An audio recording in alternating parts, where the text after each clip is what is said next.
Welcome guys, today we are going to set the Full HD setting for Dungeon Siege 2. Let's see, I'm going to open it now. There you can see 1280 by 1024. I'm going to launch it, maximize it there.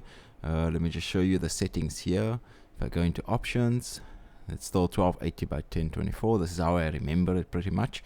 But let's cancel it and let's go out of the game. Then I'll show you how to set up the configuration for Full HD.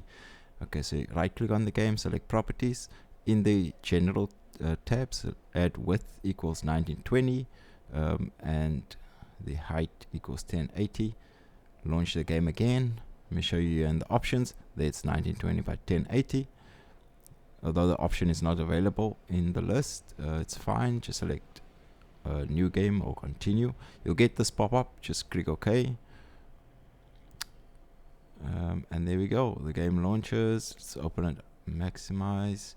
It does look a bit better. Let me show you the options again. So in the game, 1920 by 1080. There we go. Just click OK again. Thanks for watching. See you in the next one. Bye.